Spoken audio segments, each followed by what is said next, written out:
Hello there. I'm taking the opportunity to explore Chablis for a bit. So I've found an offer for wines from this producer, Louis Michel, and this is their basic Chablis. They do make a Petit Chablis, evidently. This is the 2020 vintage of this. Louis Michel, an interesting company in that they were one of the pioneers of using stainless steel for fermenting and aging Chablis back in the 1960s. They believe that just sort of allows the pure fruit from this area, which is where there's a sort of a lower ripeness level and a fresher aspect of Chardonnay from within Burgundy to come out. Because here we're in Chablis at the north of the Burgundy region, so there's sort of very pure, elegant wines coming out. So the property has been in the same family now for about a century. It's currently run by Guillaume-Michel, and they've stayed very true to this approach that they've started in the 60s. The wines are fermented with their own indigenous microflora, the yeasts that come in from the vineyard and are in the winery, malolactic conversion is allowed to go through with the naturally occurring bacteria that are there.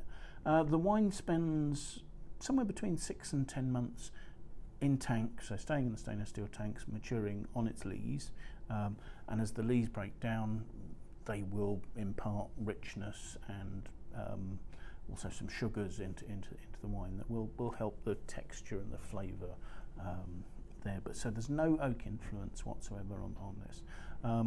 So just a very pure expression of Chardonnay. This particular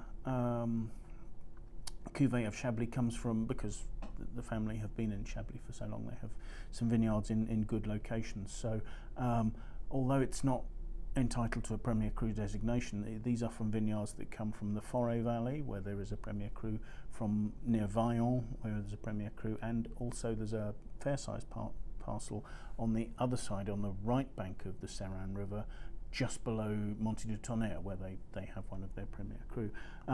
So some vineyards with good terroir, pedigree, however you want to describe that, and made to express that in a really pure way is the intention anyway. So let's have a look at the wine. What have we got here? We've got a very pale colour. It's a pale yellow with green tinges. Not a lot to remark about, but then the wine is oak aged, so there's not a lot to influence the colour. Let's have a look at the aromas there. These are quite restrained, but there's a very notable sort of dairy influence over the top there, sort of milky,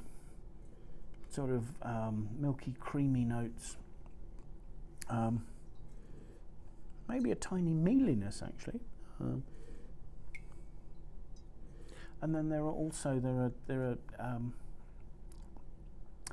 notes of maybe less ripe stone fruit, that sort of side of things, but also a minerality, a sort of a wet stone aroma, sort of wet stone in the heat where the water's evaporating, that sort of thing, which I guess comes from fermentation. So let's have a taste.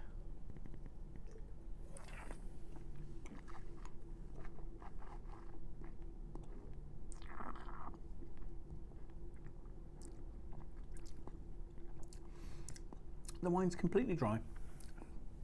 It's got a freshness from quite good acidity, which has a reasonable crispness to it.